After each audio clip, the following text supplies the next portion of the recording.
Okay, welcome to week 2, night 2, DES 380, Advanced Illustrator. Well, we're going to talk about tonight the assignment for week 2 and the assessment, and I am going to show you a number of things. I have a number of images that I have that I'm going to fool around with, and these images are built very similar to the way that you will be working on your assignment. So I was hoping that by giving you a look at me playing around with some of these things and giving you somewhat of an explanation of how these things work and what you got to do to operate them properly, it will give you enough of an inspiration and knowledge to be able to go in and play around, give it a try, and see how it all works out for you. So the assignment calls for you to work on a portrait of some kind. There are a number of popular Illustrator styles. One of them is an excellent bridge from 2D work to gradient meshes in photorealism. Look at the image created in Illustrator below. Well, I wouldn't say that there's a tremendous amount of gradient meshes going on in here. As a matter of fact, I would say that there is none. There is an object behind her which looks like it has an effect on it, a blur effect. She has these little buttons on this chair that she's sitting in front of, which is basically a solid shape. And those little buttons could very well be a brush pattern that's been applied. And, you know, she's got hair, and the hair's got a few gradients on the ends to make it a little more three-dimensional. But basically, all in all, she's pretty flat overall. And here's a close-up of her hand. And as you can see, the hand isn't rendered all that tremendously. I mean, it's not the worst hand I've ever seen, but it certainly is not the most attractive either. So there are some gradients used. There are also the use of shapes with slightly different tones to suggest depth and color. I'm going to be showing you an easy way to fool around with different variations of a color in Adobe Illustrator in the color panel. And the thumb and fingers are distinguished by a slightly darker color. What they're talking about is this darker color right here and this little shadowy darker color that's right there, as opposed to the color of her flesh, which is sort of this orangey brown color. The thumb and fingers, darker brown suggests the desk and papers have shadows applied to them. This particular illustration is interesting because they didn't completely get it correct. You can find many examples of this in stock, varying degrees of gradients included. So basically, what they're saying to do, and this is something I just want to say to you, you know, the instructions and requirements: take a close-up photo of a face. Now, notice it doesn't say your face must be. It can be your face. It can be a friend, or it can be a family member.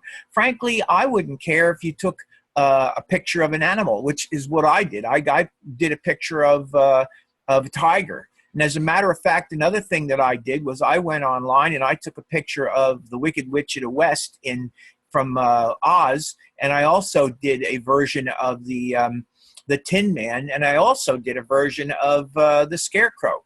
So, you know, I mean, these are faces, and it says right here, take a close-up of a face.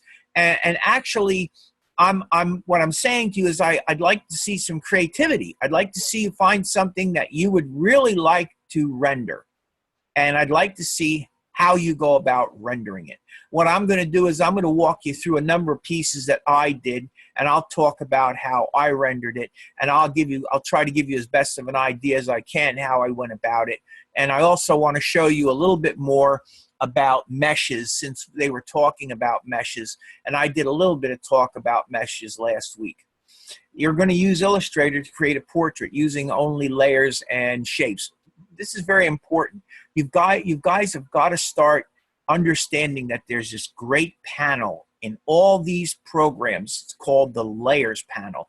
you probably use the layers panel all the time in Adobe Photoshop, because the only way that you can really operate in Photoshop is if you're working on layers. When you start ripping things apart in Adobe Photoshop, you're taking things and placing them on layers, and you're stacking the layers one on top of another and moving things around and changing the layer orders to create these different effects. So layers are absolutely essential. They're integral. They are central to the program of Adobe Photoshop.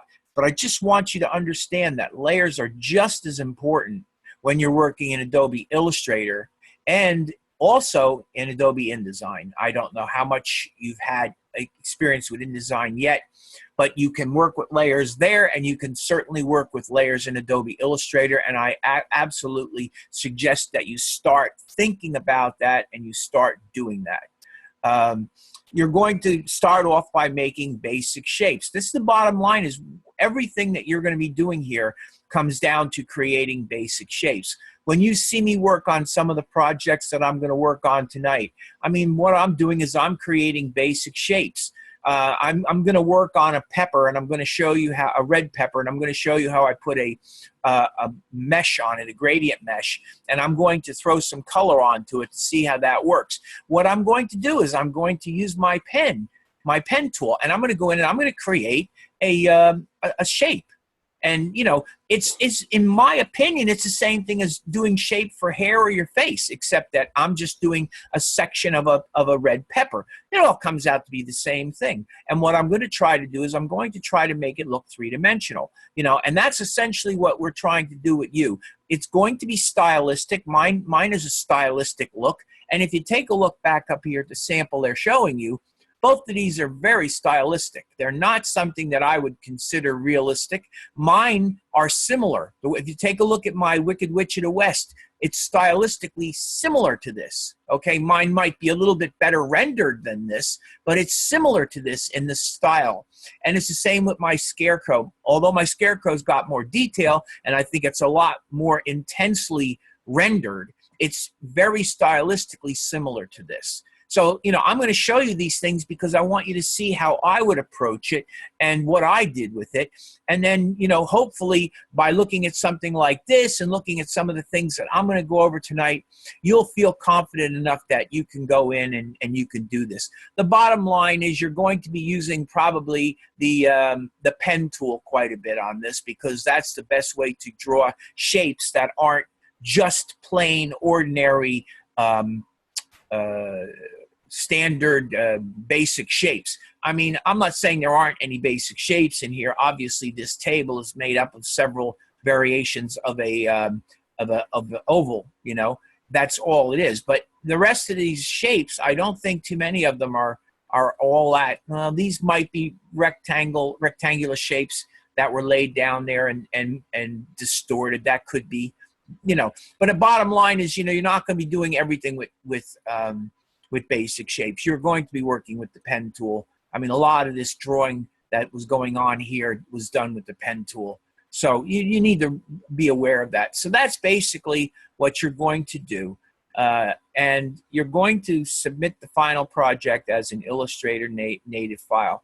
We aren't working with text yet, so you don't have to worry about text coming over to me and not being visible, or actually the text will kind of fail to show up because I might not have the font you're using on my computer. You don't have to worry about that this week, although next week we do start worrying about that, and I will get into that in a lot greater detail right then.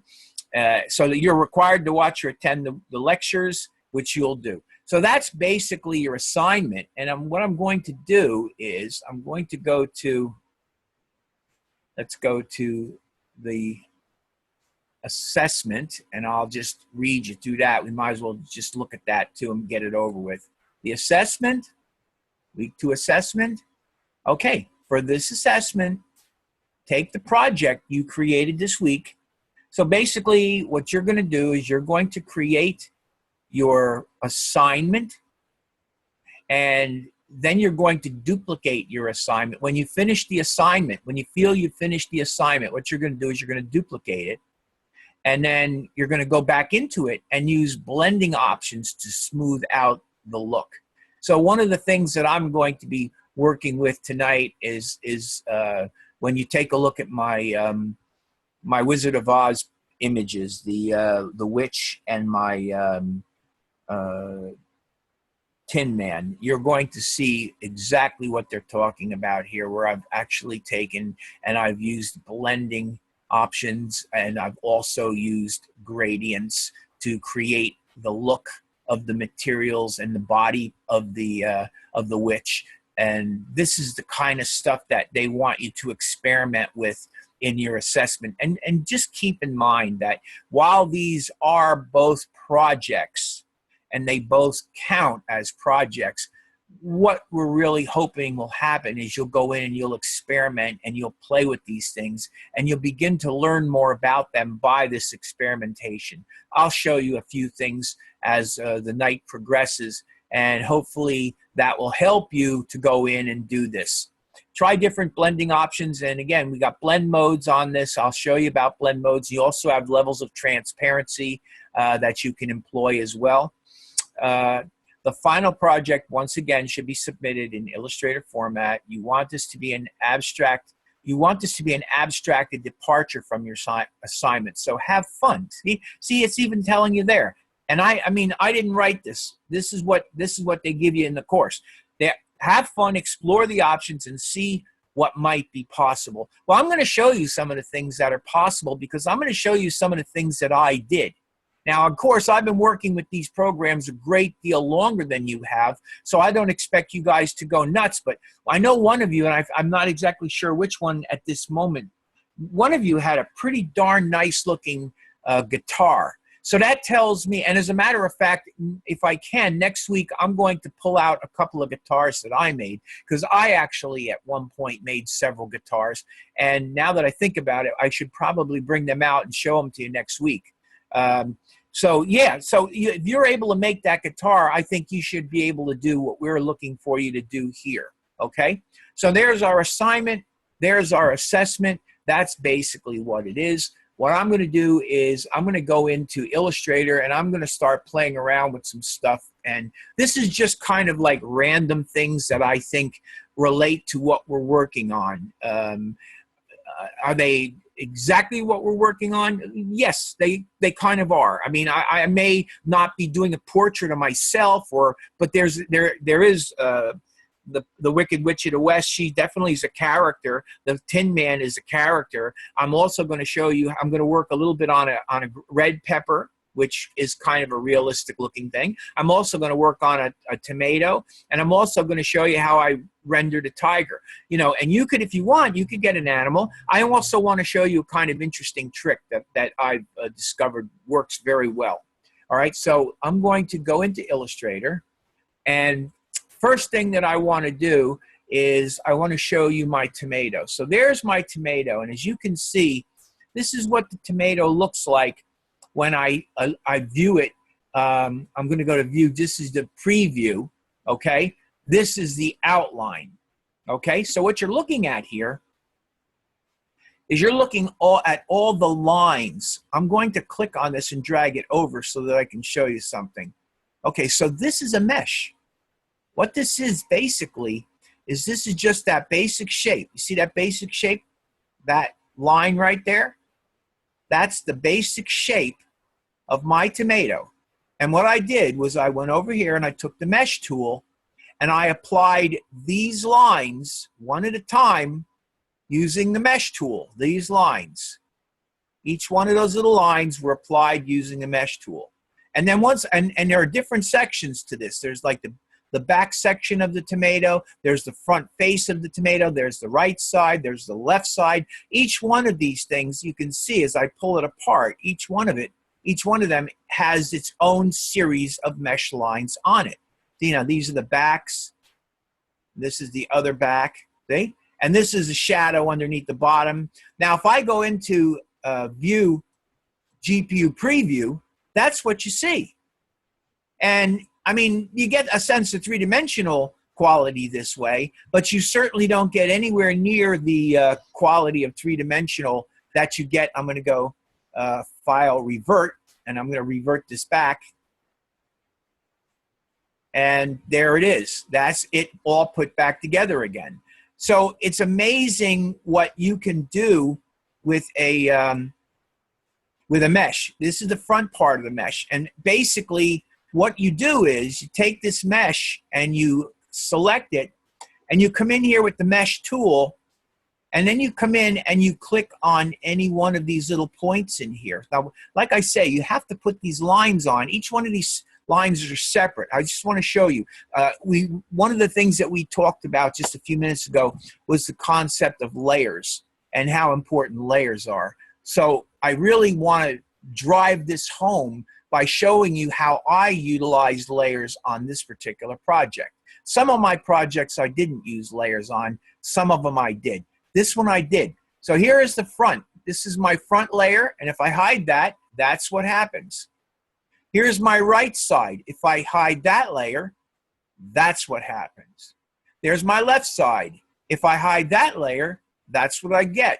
And then what I have left over, I got my stem areas here, my little stem pieces, and I have my backs. These are the back sections of my tomato. So as I start bringing my layers back together again, I bring these back out so you can see how that line kind of works, and there's that back piece that's peeking in there, giving it a real nice three-dimensional quality. And then I put the front back on, and you get a nice sense of three-dimensional quality here. And the way that this has been colored it's been colored based on utilizing these mesh points. Okay, now I'm looking over here, and this area here is a little bit on the dark side. So let's see if I can come in here. Let me see if I can zoom in here a little bit. Now, this is what I'm talking about. See that line's a little hard-edged? See that little line there? It's a little hard-edged. Let's see what happens if I click on that point. Let me get my mesh tool. Let me see if I can click on that point right there. Okay? Now, the important thing to understand is that you're going to go to Color, Window, Color. Have to have the color panel out. And one thing that I find really works tremendously when you're doing this is that you use the HSB. You don't use hue, saturation, and brightness very much, but one of the reasons that I think you want to use HSB here is because HSB gives you the ability to lighten and darken the color. And that's what is very important. Once you have established a color on these surfaces, what you do is you find points where you lighten and darken the color. So I got this little line showing right here, and I'm going to see what I can do to maybe make that fade a little bit. So what I want you to do is just keep your eye on that area right there, and let's see if I can find a color to make that, which will make that less obvious. See, it's starting to fade a bit. See it fading out? I got to go this way, Bill, now. There we go. Okay, a little bit more on that one. Now, look, see? You see how that's gone? You see how that line is almost gone? It's up to there. If I want to bring that line back, I can just come over here, and I can start darkening that point and bring that line back. Although I think I probably went a little too far with it, so what I would maybe do is see if I can modify the color a little bit, and it's probably just I've made it too dark is what it is. There. So if you want to see that line, I have light and dark, and I have color to white. That's how I get these over here. I'm using the color to white. So I get paler and paler. When I have that line back there, I've got this sort of heavy kind of red-orange color right there. Right there, though, on the other side, I got that anchor point or that mesh point, and it's a little bit dark. So once again, I'm going to bring it down so you can see what I'm doing here. I'm bringing it down towards that color, and I'm blending it in. Now, if I deselect this thing, you can see it's much more realistic. Let's go to the View menu, Fit Artboard and Window. There's my tomato. And you see that line is a little bit more gone. It gives a much more naturalistic look to it. I could even go a little bit further with it. You know what I mean? I could actually keep going with this. It's still not perfect. But that's basically what a mesh is. Okay, and what I'm going to do is I'm going to go in, I'm going to work on a pepper a little bit. Here's another mesh object. So this is another mesh object. And like I say, remember, when you're working with these mesh objects, the thing that you want to do is you probably want to work with hue, saturation, and brightness. That's the one that I generally use with this. And as I do some work on this, I think you'll see. So here's what I did. I'm in the same kind of situation here. This is my original. This is the picture that I found to draw from. And this is what I came up with for my drawing. Now remember, go back to assignment. Go back to our assignment.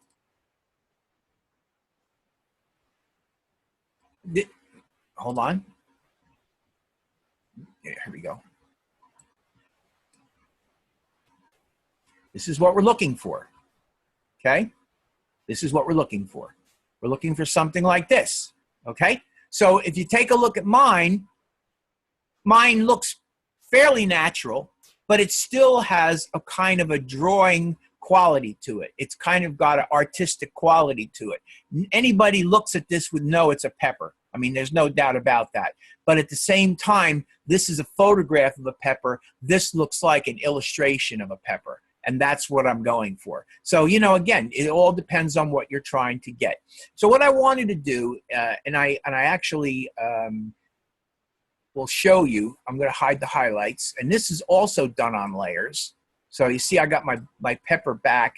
There's my model layer. I did my pepper back. I put them all on one layer, by the way. And I have my stem, which sits in between that layer and my front layer, which is this layer right here. Okay? And then, of course, I got some highlights that go over top of it, and that makes the whole thing complete. So what I thought I would do is I thought I would, because I don't really have the time to rebuild the whole pepper, I thought what I would do is I would show you how I went about making just the front piece of that pepper. Okay? So what I'm going to do is I'm going to hide the front piece of that pepper. Also, what I did was I did this. I went in and I created a line version of this to show you where the mesh points I put in were. Okay, so I'm going to hide that. So I'm going to go to my new layer. That's my, yeah, there we go. I'm going to go to my new layer, and what I'm going to do is I'm going to create a layer right above it. Let me get this color over here for now. I'm going to create a new layer over top of that new layer. Okay, and I'm going to call that new. New 2. All right.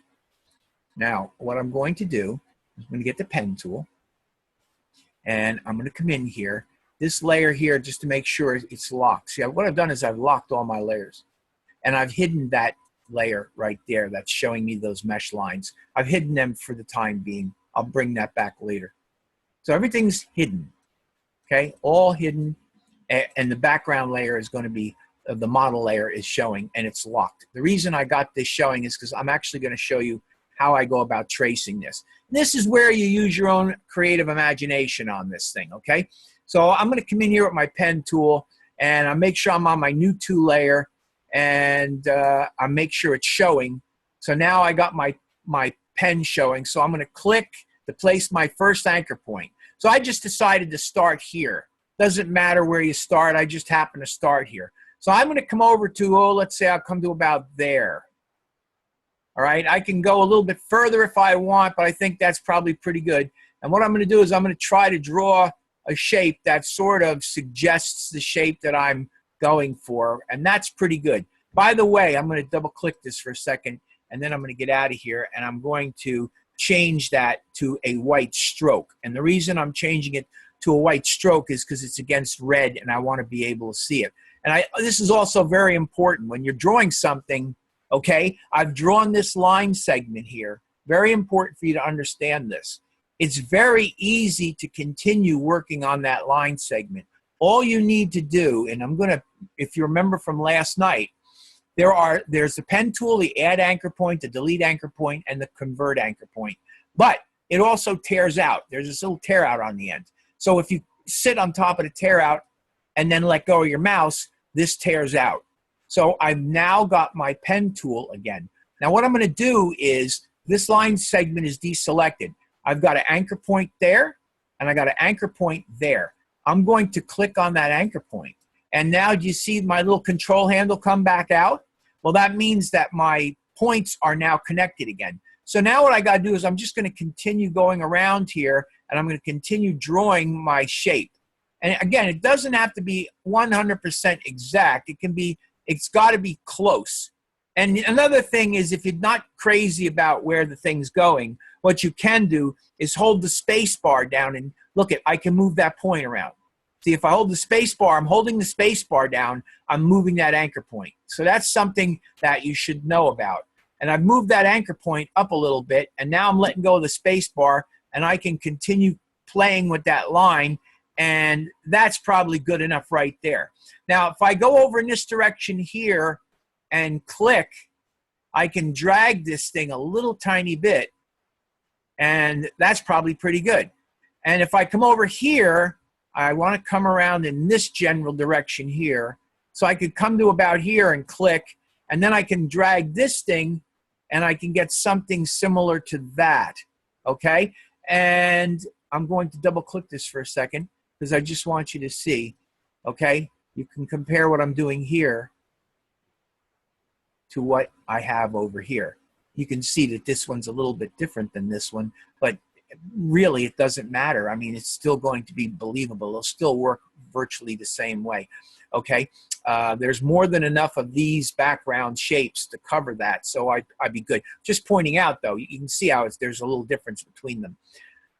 Okay, so once again, I go over and get my pen tool, come over here, and I'm going to click on that anchor point again. The reason I'm clicking on the anchor point is because I need to reattach the pen tool to the line I'm working on. So I'm going to click on that, and I'm going to move down to about here. About right there is pretty good. And I'm going to just click on that. I'm going to start dragging this in just a bit, okay? And then I'm going to come over here, and I'm going to come to way down here, and I'm going to drag this thing out and start heading downward. See what I'm doing? I'm making this shape, and I'm following the line as best I can. Come around to here, and I'm going to click, and I'm going to drag until I'm sitting this on that line. And again, it doesn't have to be perfect, but it has to be close. Then I'm going to come over here, and this does something a little bit different. Yeah, so what I'm going to do is I'm going to click on that anchor point. And then I'm going to come over to here, and I'm going to click, and I'm going to just go like this. Make this one round, something like that. And then I probably can come, no, I should really click it. How am I going to do this? I think I'll come out a little bit. Let's go out to about here, and let's click this thing. See what happens is when you do it this way, you see I get that gink down there? Control Z, that's no good. So that's when I come in here and I click to retract that control point. Then I'm going to just come around to here, click, and I'm just going to come like this. I'm creating something similar, but sort of on the straight side like that. Yeah, I think I'll click on that again, and then I'll come up. I'm heading back to where I'm going to finish this thing, and I'm going to try to create something that will work right about like that's pretty good. And then if I come over here, yeah, I don't like the way that goes, so I'm going to click on this point again. Then I'm going to come here to close this guy, and I'm going to click this thing, and I'm going to get this thing to close something similar to that. And there I have my piece. This is not really good in here. This one little area in here is not too good. So what I would do with that is I'd come over and I'd get my direct selection tool, and I'd come in here and I'd maybe see if I could do something to modify that point a little bit, make it a little bit better. That's a little bit better. And maybe what I'll do is I'll drag this up a little bit and slim it out just a tiny bit. Let's see, about like that maybe. Let's see. Yeah, that's a little better. Yeah, okay. So you see, there's my shape. It's slightly different than that, okay? But that's all right. So now what I'm going to do with this is I'm going to change it from fill I didn't get it selected. Let me get it selected. Hold on. Select this thing, and I'm going to make it white for now. Then what I want to do is I want to come in here and I want to make it red. So I'm going to come in and I'm going to find what red I think is the general red for this. And I think probably the general red lies somewhere in here. And there's my general red, okay? So if I deselect that, it don't look too bad. That's a good choice. It's kind of blended in fairly nicely. The problem is that we don't have any three-dimensional qualities to it. And what we're trying to do is we're trying to give this thing the three-dimensional qualities that you see here. You want to give it some of that three-dimensional quality. So what I'm going to do is, let me put these out of the way. What I'm going to do is I'm going to situate this here, and I'm going to situate this here so that you can kind of see what I'm doing. All right, what I'm going to do is I'm going to get my mesh tool. Now, the mesh tool, like I say, I have an object here, and what I'm going to do with that object is I'm going to turn this object into a mesh object. And the bottom line is it's just a series of lines is really what it is. So I think what I'm going to do is I think this one, I'm not exactly sure where I started because it was so long ago. I'm going to try it right here because I think that's where I started. Well, yes and no. It probably wasn't. Let's go edit, undo. Let's see, edit, undo, create mesh point. Let me see if I started in the middle. Trying to see what would give me the closest to the one that I got there. Yeah, edit, undo. That's not what I did. Let's try this one over here. Sort of. And then what I can do is I can come in here with this and I can take this point here and I can start messing with this point here. And this point here, I can kind of mess with this a little bit down here. There we go. That's a little more like it. All right, and then what I'm going to do is come back to my mesh tool, and I'm going to see if I can draw a couple of lines around this thing. So let me hit one here and see how that goes. Oh, come on. Try it again. There we go. Only problem is it's throwing the white in, and I don't want the white. Oh, by the way, this is another thing. I have colors. I have colors. So really, these are the colors that I'm working with. And that you can see is pretty close to the color that I chose. So there's my first mesh line. And my mesh line is probably a little bit higher than I want it to be. So what I would do with this, let's go edit, undo. And edit, undo again. And let's try it a little bit. Let's actually, let's see if I put the top one in first. See what happens up here. Up to the very top. And it went down. Okay, so it went down. I have to go across this way. So I click on that, and there, it went across. But these are white, so I'm going to make that red again. And then I'm going to click on that mesh point, okay, because that's white, and that's why it's doing that. And I'm going to make that red. Okay, so now I have those back to where they should be pretty much, okay?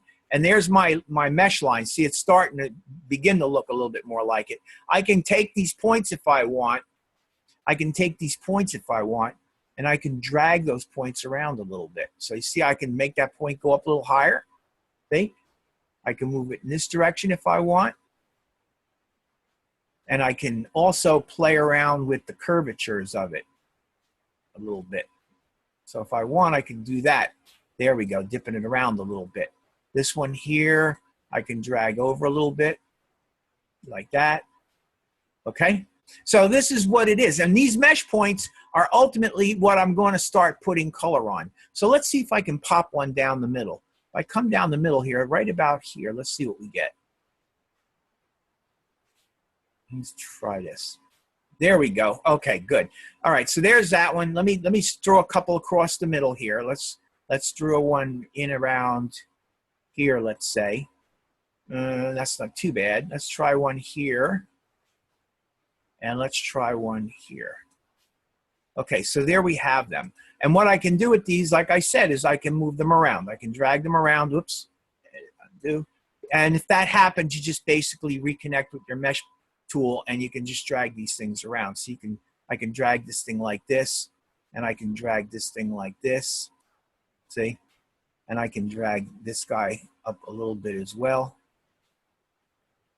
Then I can start bringing these things into where they look more like what I have here. And I have to play with this a little bit to do it. Okay, And I'm not going to end up getting it exactly the same. I'll never do it because it's so long that I did it. Also, just so that you know, see these little control points? I can take these control points and I can kind of do this with them as well. I can click on the control points and I can sort of pull the control points out and increase their height, okay? And I can take this control point and I can, you know, do stuff like this. This is, you know, I can change this one around if I want. No, that one actually looks pretty good. This one, maybe I'll go like that a bit. And this one, maybe I'll go like that a little bit. See, I'm trying to, what I'm doing is, that doesn't hurt. I actually put an extra line in there. It's not what I wanted. I wanted to take this and I wanted to see if I could do that. There. So you see what I'm doing is I'm just basically playing around with these points and I'm moving the points around. That's the first thing that I do is I move the points around a little bit. And then what I'm going to do is I'm going to start putting color into it. And this is a little bit lower than the other one, but so it's going to be, there will be some differences between the two, but we'll see what it ends up like. In a minute, I'm just playing with this because I want you to see that you can move these things around and you can play with it. This is part of the fun of this is figuring out, you know, where you're going to put these points. You know, like I'm going to move this point way up here like that, and I'm going to move this point more like this. Okay, and let's see if I can get that to come out a little bit, to swell out a little bit. It has to swell out. Click on that one. Maybe that'll do it. There we go. It's that point. There it is. That's the point I want. And now if I click on this, I can drag that thing up a little bit too, like that. All right, and then I can take this and I can pull that back out. Did I get the right one? That's all right. That's all right. That's a little too much. Oh, Control Z. You got to be careful because, you know, you hit the wrong place, you'll end up putting another point in. But you're basically just playing with this. Okay, so now that I got these points kind of like that, what I need to do is I need to start thinking about what color I'm going to have on this thing. Okay, so I got all these colors. So what you're going to do, and there's two things that you need to understand. I have these colors. These are my basic colors. But I also have RGB sliders here, okay, which I'm going to change to HSB, hue, saturation, and brightness. And the reason I'm doing this is because what I will do is I'll take this thing and I'll put it in front of this piece right here, like this, okay? And then I'm going to start looking at my piece and I'm going to see how I can change its color. All right, so what I'll do is I'll get my my mesh tool and I'll come in here and I'm going to, let's start off by clicking that point right there. And I think that that point, it's a little dark in that area.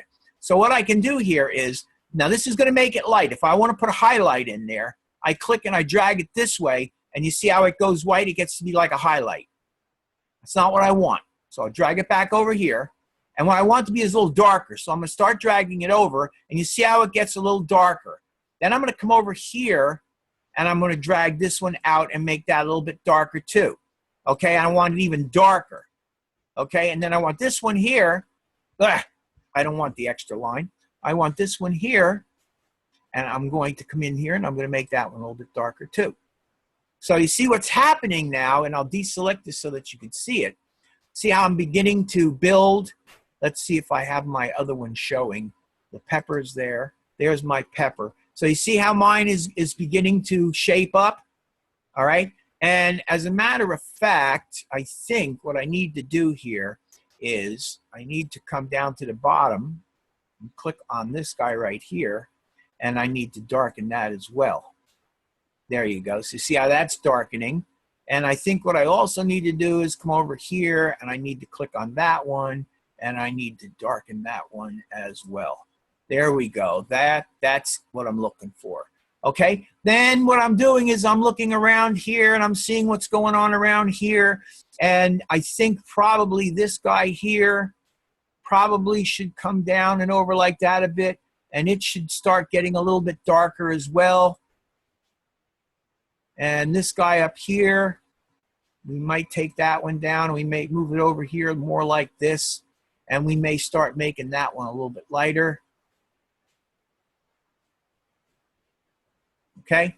And then over here, it looks like this one on this edge. Let's see if that's it. Yeah, that's the one on the edge. I think that's got to be a little bit darker. Bringing this in, making it more dark. And then this over here probably should be darkened as well. Now let's deselect it and see what we got. Okay, so you see what's starting to happen. I got this is too much lightness over here. So what I'll do is I'll select this again, click on that one. Then I'll come over here and I'll find the one that's over there. I think that's it right there. And what I'll do with that is I'll darken that one up.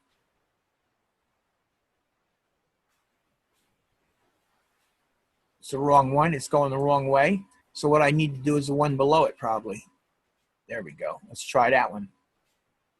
Yeah, that's the one. I don't want it to be so light. Okay, good. And then this guy over here, I think is kind of a slightly more red look, a little bit darker. This one here is probably a little bit darker. Whoop. There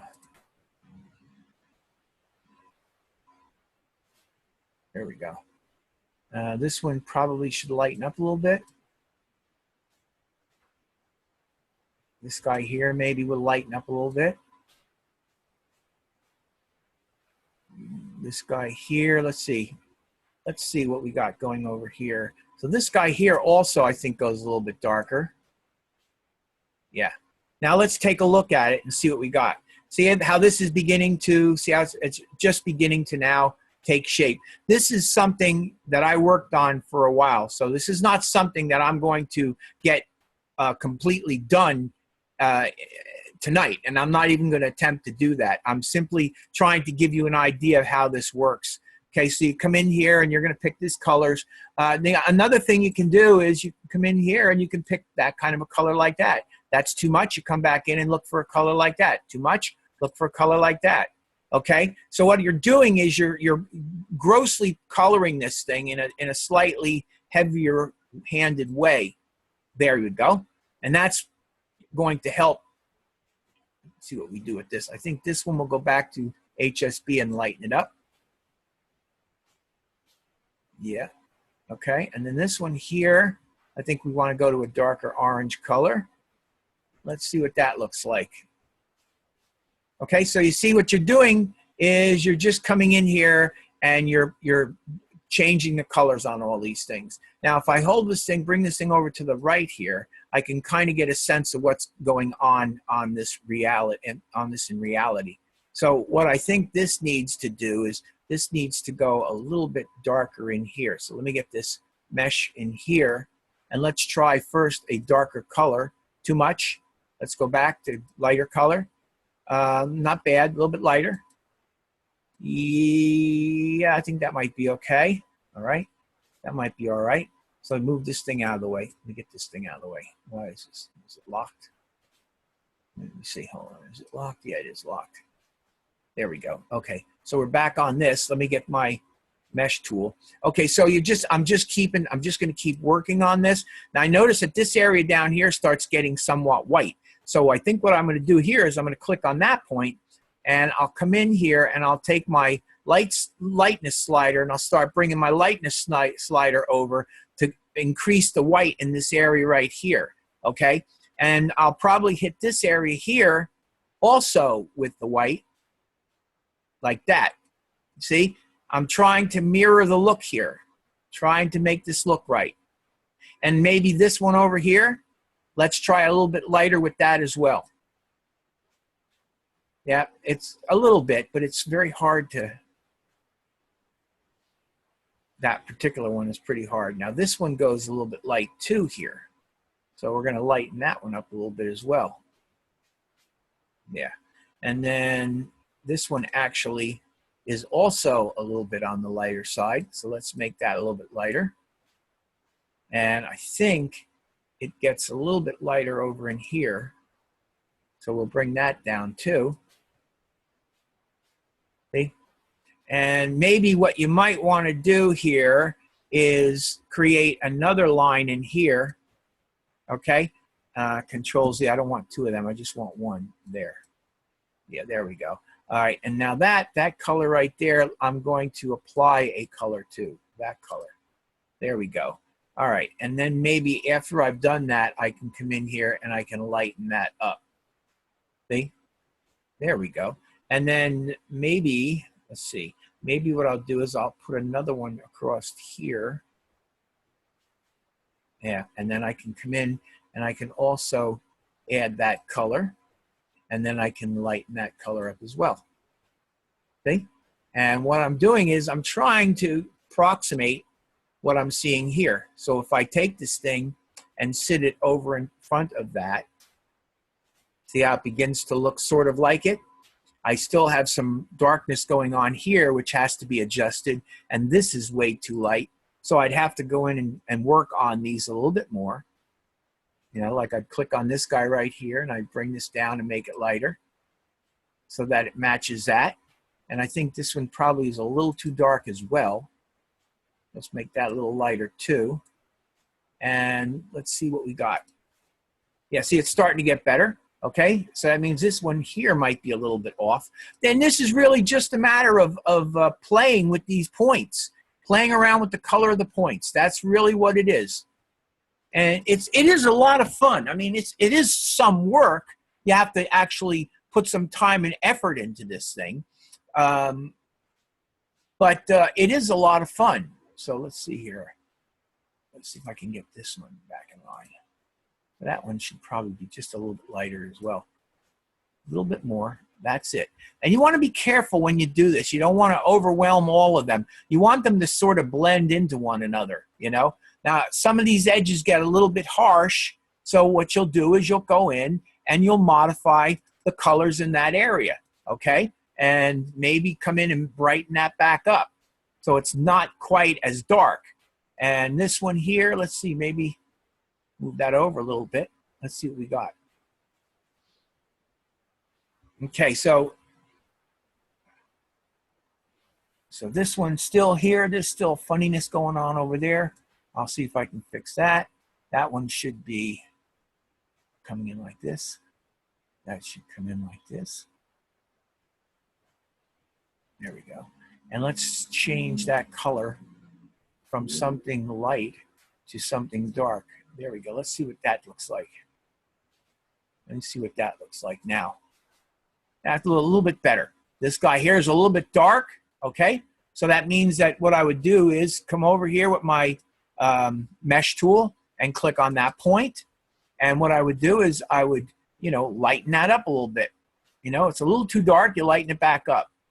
Come over here, click on that one, you lighten that one back up a little bit as well. And you can even go in this direction slightly if you have to. This guy up here, I don't know how it got so white, but it is way too white. So I'm going to put a color in there, a brighter color. That's good. Now let's see what happens. There. So you see how it's starting to come along? It's really now beginning to all blend in. So it really just comes down to keeping this thing going. Keep playing with this thing. And eventually what's going to happen is you're going to get what you like. I didn't start, and again, remember, you want to go with HSB, not RGB, or you want to go with HSB. So I'm going to see if I lighten this a little bit right there, what I get, if that helps a little bit. Let's see if that did it. Yeah, so what I want to do is I want to control the lines. So I got some lines in here still, but remember, you're going to actually be putting it against this. Let me just show you for a second. I'm going to hide the background, and I'm going to bring my pepper back, okay? And I'm going to bring my piece. That's the piece I want to hide. There's my, oh, this is in the way. That's the problem. So move that. Now I'm going to take this, and I'm going to bring that over to here, place it in front of here. So ultimately, in the end, what you're going to want to do, and let's put the stem back in. Ultimately, what you're going to want to do with this thing is you're going to want to take this thing, and also remember, I got highlights. So I got highlights. So now look at what I get. Now my edges are a little bit harsh, but if you take a look at my final piece, it looks pretty good. Here's the original. There's the original. So you can see that with a little more work, I mean, I still have to soften this stuff up and get it to blend better. but you can see where I'm heading with this mesh. And that's what I wanted to show you about a mesh. This is something that I think you're going to find very interesting and kind of fun to do. And it's really, you know, again, you look at your original here and you look at what you're working on, okay, and what you're doing is you're trying to match what you see there. I see that this spot is too light. So what I'm going to do is, again, go to the window menu and I'm going to open up color. And I'm going to make sure that my color is set to, whoops, I don't want that in there. My color is set to HSB, okay? Make sure it's HSB. And I got my point selected, and I'm just going to start darkening it. I'm darkening it until I get it to where I think it looks right. I think that looks better. And then what you do is you just deselect it and you check it and you see what you got. And you're just going to keep working on this thing. You're going to keep going and finding the flaws. This guy here needs to be darker. So what I need to do is I need to get my mesh tool. I need to click on this. And I need to see if I can get a point right in here where I can kind of darken this thing up a little bit and make that line blend in. And you got to do this a little at a time. This is not something that's going to happen, you know, instantly. You have to play with it until you get it. And you got to remember that the mesh tool is the tool that you need to be selecting. You got to need to be selecting the mesh tool. And if you don't like the color that you see there, okay, remember, go to my swatches panel. I have these basic colors in here, and I can throw a basic color in there anytime I want. And if I take a look at that basic color, I can see, well, that basic color is too light. So I'll come in here now and I'll click on it again, and then I'll throw a darker color in there. And how about a real dark color? That's one. Let's see what that does. It's very harsh right there. So really what I need to do is come back in here and I need to lighten it up, make it something like that. Let's see whether that's better. Yeah, see, that's a little bit better. And what I'm going to do is come here and see I got these 2 points right there. And what I need to do with those 2 points is I need to get those points to blend in a little bit. So I think the thing to do with this is to click on the point and use the HSB and just slightly bring it over, darkening it slightly. You see how that's beginning to disappear right into there? That's the idea. It takes some time. It takes some doing. Now over here, this is a little lighter. These are a little darker. So I'm going to get my mesh tool and I'm going to click on that point, I think, and I'm going to come in here and I'm going to bring my B, or brightness, I'm going to bring that back towards the red a little bit, not too much at a time, and then deselect it and see it's not quite gone yet, and that tells me that it's probably that point right there. So once again, I'm going to get this, come over here, I'm going to click on that point. Let's see if I can find it. There's the point. Where is it? I think it's that one. I think it's that point right there. Yes. And I want to lighten that up a little bit. Let's see if that does it. Yeah. Okay. Look at that. You see? See how it's beginning? It's beginning to start shaping up. It's beginning to start look right. I mean, I still got things to do on it. I still want to, you know, bring out some shadows and highlights and stuff, but it's getting there. Okay. And that's the point. That's what this mesh thing is. So it's the mesh tool, and it's a mesh object that you create by placing the mesh tool on your shape. You first start off by building the basic shape. And then what you do is you lay a series of lines across your object, horizontally and vertically. Okay? And then what you do is you select each individual point as you go along, and you work with those points, and you start creating something that's got a three-dimensional quality. Now, I notice right in the middle here, this has gotten suddenly too light for me. So what I would do probably is I would probably come over and I'd probably take this one. Let's see how that works. Click on that. And I would probably bring that back up a little bit darker. There we go. And I might come up one more, and I might make that go a little bit darker. There we go. Okay. And I think I might come up here and I might make that one a little darker as well. Yeah. And then I might come over here on this one, and it may also make that one a little darker. There we go. Now let's see what that looks like. There we go. Look at that. See, it's starting to be good. Now, this one here probably could go a little bit darker as well. But you see what's starting to happen? It gives it more character. It gives it more three-dimensional quality. This one here, I want it to be darker, but not quite as much. So I'll be careful to not go too far up on it. And I think I went too far. So let me go back a bit. Right about like that might do it. Let's see. Yeah, that's good. So you see how that begins to take shape? Maybe what I want to do here, maybe I just want to hit this one with a little bit. I don't know whether a color will do it. Yeah, let's see how that works. I like that. That ain't bad. Okay, take a look. Compare them. You tell me. What do you think? Looks pretty good. Maybe in this area here, maybe this area here gets a little bit darker, but you get the general idea. Do you see how that begins to look like a pretty darn good pepper? That's the idea. That's a mesh. That's what a mesh is, and that's something that I really would like to see you mess around with because I think you find it extremely valuable. This was done with a mesh.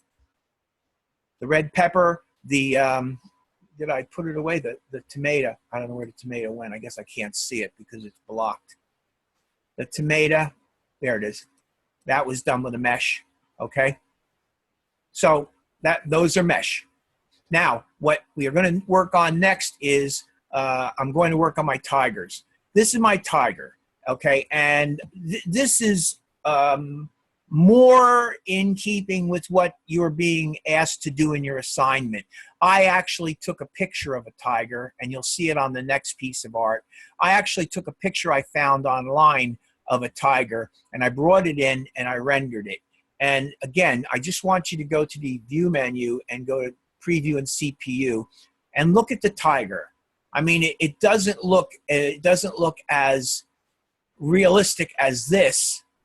Okay, this tiger looks a little bit more like this kind of a thing, which is again what you're being asked to do. Okay, there are a number of popular Illustrator styles. One of them is excellent bridge from 2D work to gradient meshes. Look at the image created in Illustrator below. Okay. So what you're going to do is you're going to create an image in some fashion. This is one that I did, and it came from a picture. And what's interesting about this is there's a real neat lesson with this thing. I'll show you my tiger in black and white. So this is my tiger in black and white. Okay. I also have an orange layer. There's the orange color. Okay. There's the orange color. That would ultimately be orange. But the important thing is, and this is my tiger. This is a picture I found of my tiger. It's a small picture. The important thing that I want to teach you about this is if you have an image that's facing you straight on, directly straight on. I don't mean turn to the side or profile. I'm talking about if it's looking directly at you. What you can do is exactly what I did here. Now let me move this guy out of the way and I'll show you what I'm talking about. So I come in here and I very carefully make my tiger. And this is a combination of roughing it out and then going back in and playing with it to make it a little bit nicer. You're going to see the next thing I'm going to do is, hi Carolyn, how you doing? You there? You can hear me?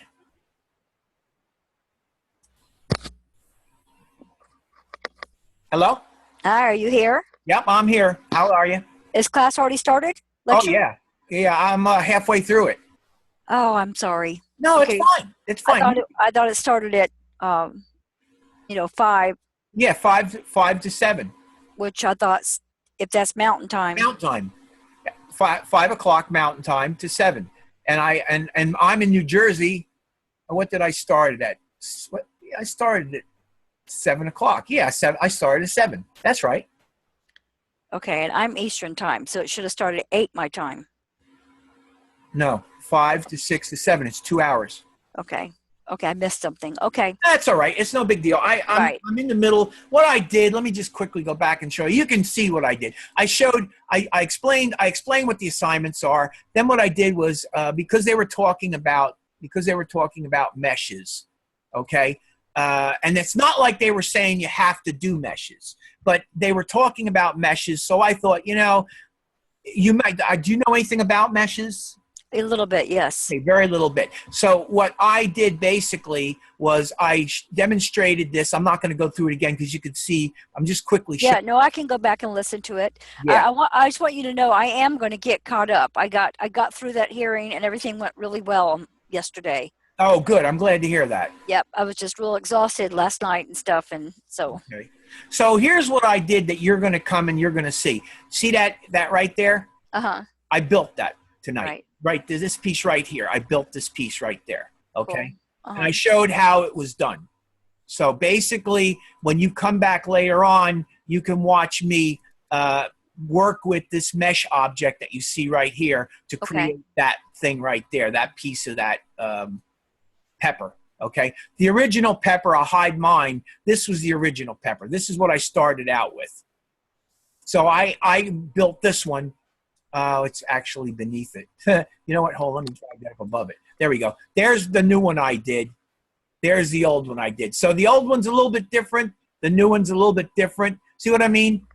And that's because it's almost impossible when you do something like this to make it exactly the same way as you did it before. Each one is going to have its own slight characteristic to it. You know what I mean? But it shows how it's done. I actually demonstrated how I did it. And this is something that you don't necessarily have to use in this. If you choose to use it, you can. You don't have to. I just thought the mesh is a very important thing. They mentioned it, but they didn't get into specifics about it. And I didn't know whether you actually had a course on it yet or not. And I just thought it was something that was important. Yeah, we did one object, I think, with mesh, but, you know, we didn't get into it real deep, so. Well, I got into it, you know, a bit deep. I showed you how to create, I drew the section. I put the mesh lines on. I showed you how you can move them around. I explained how you have to have the mesh tool to select the mesh points and how you can work with colors. I had two things going for me. I had some colors I pre-chose, and I also had HSB. Right. Hue, saturation, and brightness, which is, I'll explain to you, you'll see when I'm doing it, I'm explaining how you use HSB to color this thing, okay? Because saturation and brightness allows you to take the color right here and go pure or go dark or go pure or go light, pale, not transparent, but pale, pastel, okay? So that's basically, and now I'm onto the tiger. Say no. There we go. So I'm onto the tiger. I showed my color tiger, and I pointed out the fact that, you know, this is the assignment. This is what they're showing you. All right. And they want a stylistic kind of rendering from a picture.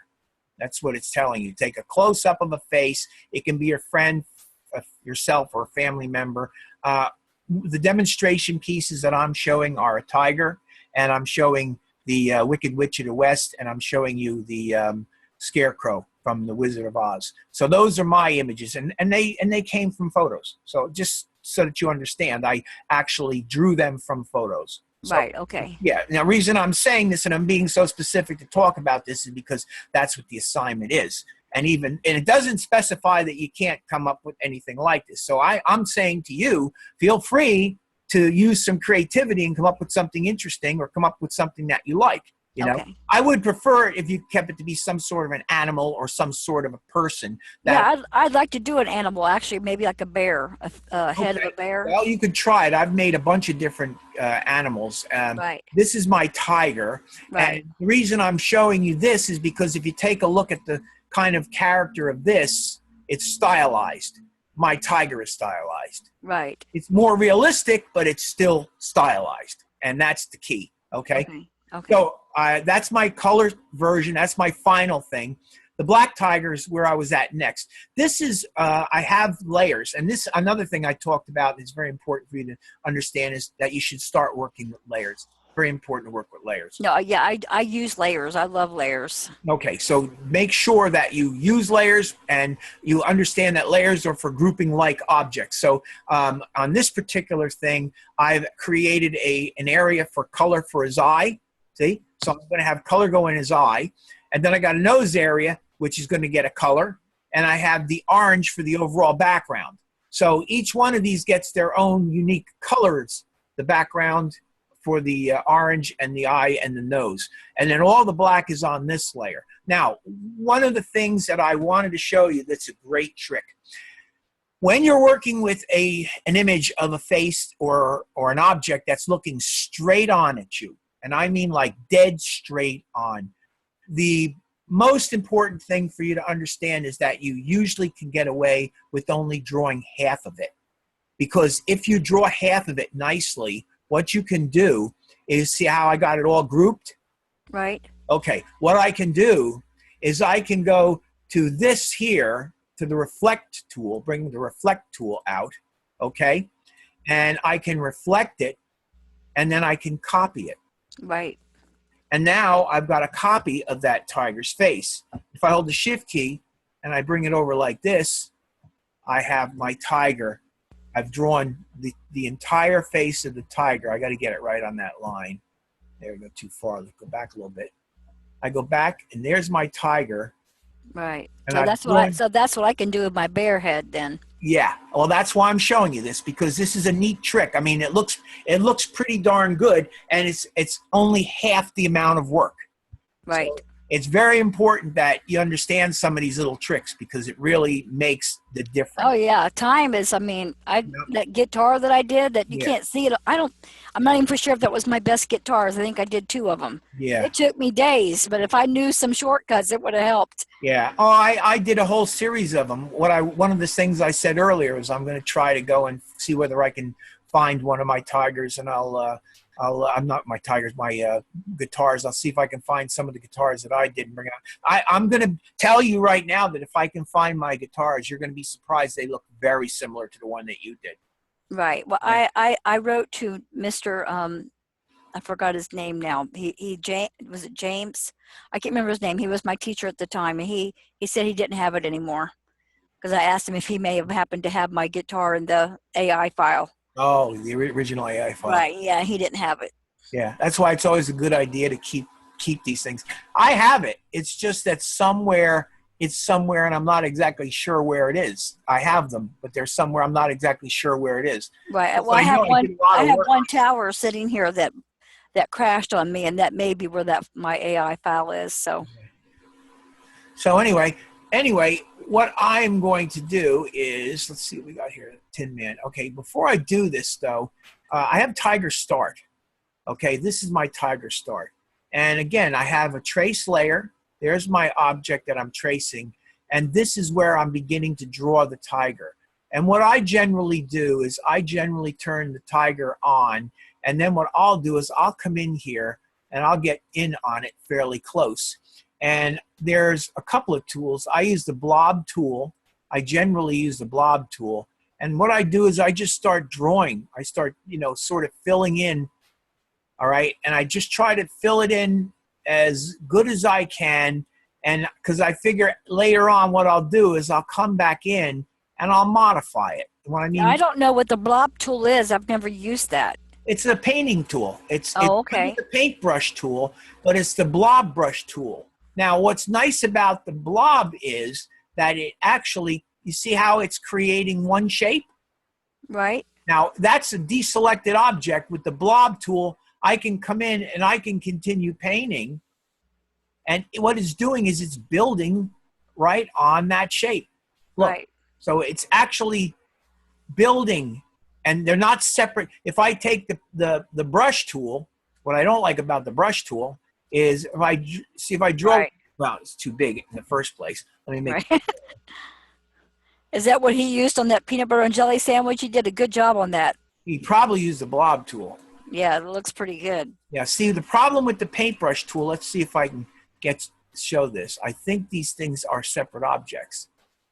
They are. See? They suck. They're a separate object. They're crap. Right. Yeah, they're no good. Right. So basically, you don't want any of them. They're no good. So you did use the blob tool on your tiger? Yeah, I used the blob tool, and it's underneath the paintbrush tool. And the reason I use the blob tool is because what it'll do is it'll just continue building on the fill, which is what you're drawing. You're drawing with fills, and it continues to just build the object. So taking your time and working around here, what you're doing is you're just literally building all the black areas. That's the first thing I did. And I used the blob tool again when I created the orange color. I went in, I did the same thing. Now there's a lot of work goes into this. I mean, I spent hours and hours and hours doing this because I know. I just want you to see how it's a little bit rough right now. Right. Yeah. So what I had to do is, I had to come in and I had to clean up things and make Right. it a little bit better. I'm gonna have to play with my bear because his head's all one color. He don't have stripes or anything. Yeah. So you see how I've actually gone in and I've actually cleaned it up quite a bit. So this is like stage 2. This Right. is stage 1. Stage 1 is to just get the whole thing roughed out, and then stage 2 is to come back in here and tighten it all up and make it look nicer, and then draw these whiskers. And Right. the whiskers are pretty cool. How I did the whiskers. What I did with the whiskers is, I come in here and I took the pen tool and I clicked, and I came out here and clicked and dragged. Okay? Right. And then what I did was I put on it, A shape. no, actually, well, I went in, you'll see what I did. I'll show you. I came in here and I went to the stroke panel. Let's see, window stroke. Right, where it shows the different tips or something. Yeah, 1 point. I think I actually made it like, see, this is very small. That's the thing that's right off the bat. So maybe 1 is okay. Let's go 2. That's too much. 1 is probably good. Okay, so what I did was I started off by doing this. I made a stroke, just like that. All right? And I went to Object, Path, Offset, or Outline Stroke. So I got an outline, right? Right. Okay. Then what I did was I took my Direct Selection tool. This is cool. Watch what I do. Take my Direct Selection tool, and I click on one of these, click it, and I drag it. Oh, wait. All right, let's go back and drag it. There you go. Click it, and I drag it like that. Oh, make it a point. Right. And then this one here, I click, and if I want, I can make it fatter by just dragging it like that. I see. Okay. And I don't think I need it that fat, so I'm going to back it off. Right. That's basically what I do. If I want this even thinner, I just drag it a little bit further. Right. And I got that. It makes a very good whisker. Isn't that great? Yep. Yep. So yeah, the other, I was thinking about the other one that makes the tips a different shape, but it would do both sides, so. Yeah. Now this is basically just how I did it. I basically Yeah, that's better. Yeah. outlined the stroke, and then, I used the pen tool. Remember, go to the view menu. Take a look at this. You notice I got a guide right down the middle of this thing. Right. Okay, so what I'm basically doing is I'm drawing everything on this side. Ultimately, I draw everything on this side. I wouldn't draw the leg or anything. I'd stop. I'd work out how I'd end the face up, and that's more or less how I did it. Okay. Right. Right. But anyway, what I would do is I'd draw everything on this side and then clean it all up, and then I'd paint in my orange color, and then I'd go for my eye and for my nose. But another thing that I would do with this is I would also use the pen tool on this. So what I would do here is I'd get the pen tool and I'd come and I'd click, and then, like I'd click like something like this, and then come around like that, and something like this, and then come down like that, something like that maybe. And then come around to here and something like that. And then come around like this. Yes, the only thing I haven't mastered yet is the click and drag. Well, look, here's the deal. The most important thing for you to understand is that you could do all this crazy stuff all you want. The important thing is that you hold the mouse down. Long as you've got the mouse down, you're okay. And what you can do is you just look at the line you're going for and lay it on that line. Right, but when you release it, you have to go back and click on that last anchor. Not always. Oh, okay. Sometimes like there, I can just move right to the next point, and I can click and drag a little bit, and I'm good. Oh. Okay. Now, if I want to go I'm still going in the right direction, so I can click and drag there again. So I'm okay again. But now I want to go in another direction that I don't think. Well, actually, I think I can even go that way this way, so I can do that. See, so I'm actually not having to click this now. Right. There it is. And then I'll come down to here, and I've made half of my nose. And then I come up here and I close it, and I have half of my pink part of my nose. Yeah. And then what I would do, okay, is I would probably take, let me move this out of the way. What I would probably do in this case, since I've done this, and I don't need that thing. This I'm going to, maybe I'll use it. Move this out of the way. And this I don't need. I'd create another layer is what I'd do. I'd create another layer. And this would be my nose and whisker. Okay? And then what I would do is I'd select my nose, I'd select my whisker, and I would drag it up to nose and whisker. Okay? And then I'd hide it. And then what I'd do is I'd come back in here, and remember, I know I'm only going in one direction, so I'd get my blob brush tool. I get my blob brush tool. I get on my draw layer, and I would come in here. My blob brush is way too big. Now, to make the blob brush bigger, smaller, and larger, I don't know if you're aware of this or not, but on your keyboard, take a look at your the arrows. They aren't arrows. No, the one that I'm looking for are the fancy brackets. You see them? Oh, yeah, that's right. Yep. The fancy brackets, and the left fancy bracket makes it smaller. Okay? And the right makes it bigger. And I'm going to go rather small with this because I got a bunch of really tiny little details. And I'm just going to squiggle around a little bit. See, and if you slip like that, don't worry about it because you can come back in and you can shape them up later. You just want to get that area in there. You know what I mean? You can come back and you can come back and fix them up later. You know, right now I'm just going in and I'm going to paint in those areas so I got the detail that I'm looking for, and I'll go in and I'll carve it all up and clean it all up later. And how I would carve it up and clean it up, there's a number of ways that I would do it, but the easiest way, I'll show you in a second. Let me get this in here. Okay, I'm going to come around here and make sure I got this. The easiest way to do it, for me at least, I think, and you'll fill this in. Now, if you have a pen, you know those pens, the whatchamacallits, tablets? Yeah, I don't have one. Yeah, I don't either. Never had one. But if you had a tablet, you'd find that this is a lot easier to do because the tablet, you have better control. Okay? Yeah, I'm going to get me a tablet, I think, soon. Yeah. I just never got one. I'm just, like I said, I'm going to come in here and I'm just going to be putting all these little things in. What you'd come back later with is the eraser tool. See, and then you come in with the eraser tool, and I'm going to do it up on this. I'm going to come in and see, I'd start carving it. And I'd start, see if I can, you know, like give it nicer shape. See what I mean? Yeah. Give it some nicer shape.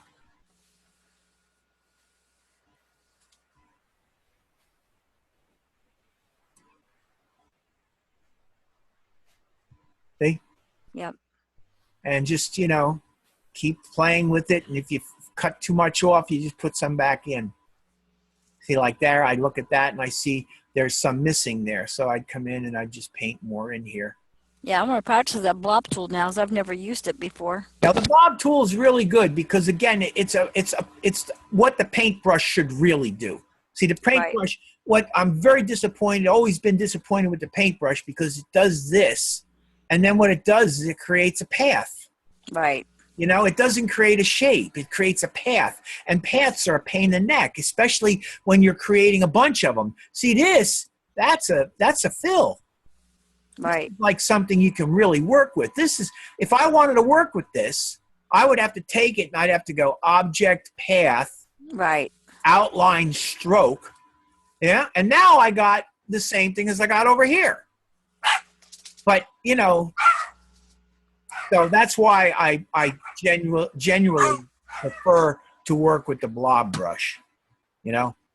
So anyway, this is what you're going to do. I don't know, you know, what you're going to work on and how you're going to approach it. But if you're going to be painting in this way, you know, you're going to use your regular shapes like your rectangle tool, rounded rectangle, ellipse tool. You'll use them where they're applicable. In this particular case, when I'm working on a face like this tiger, they certainly aren't applicable. So I'm Right. not going to be working with them. Right. Most likely what I would be doing with mine, like this one here, is I would be working with my my blob brush tool, my eraser tool, and my pen tool. Right. Those The are the pen three tool. that I would be working with. And Right. mostly with the blob brush and the eraser, because these are very kind of, you know, very nuanced shapes, you know?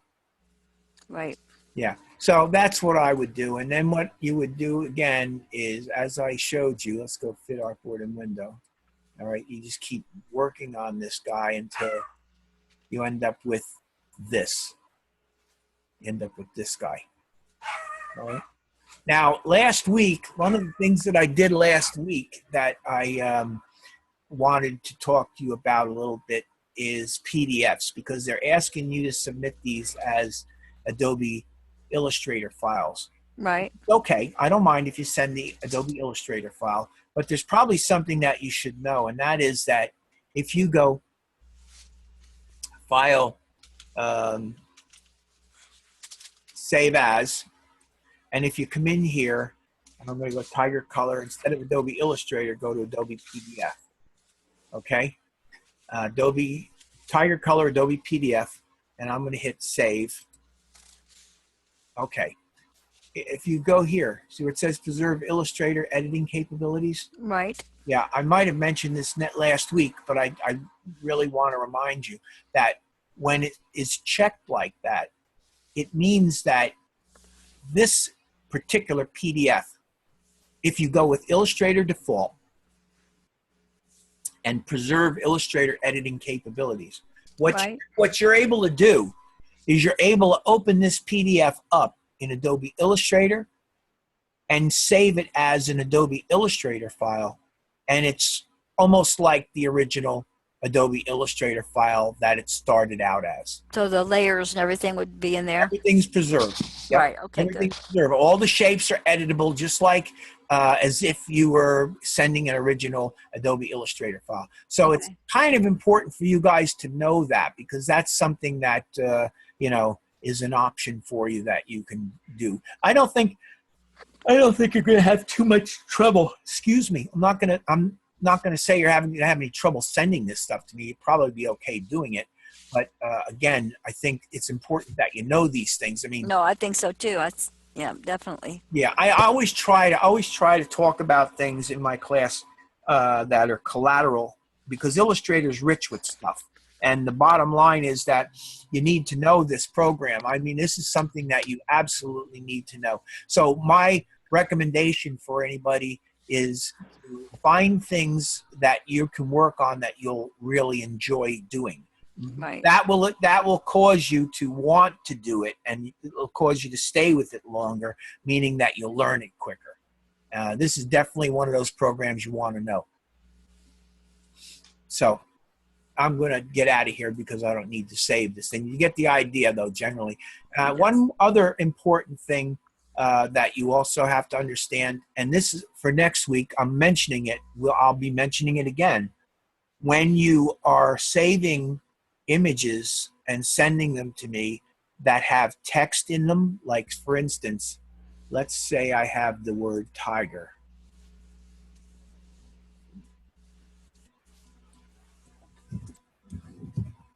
Tiger, and let me make tiger pretty big. Let me go to window, type, character. Yeah, next week, whoops. Yeah, here we go. All right, so bring it over here, select it, and let's go to, I don't know what kind of a font. Let's find a font that maybe you might not have. You might not have MV Boley. Well, maybe you have that. I don't know what you have and what you don't have. What might you not have?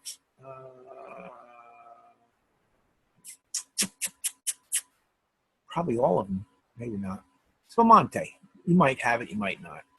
All right, so you got this word spumante here, tiger. And what I'm going to do is I'm just going to make it real big.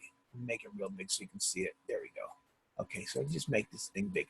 Okay, now, right now, you know the difference between outline type and regular type, right? Yes. Okay, so this right now is what you would call active type or live type, meaning that if you select the type, you have that line underneath it.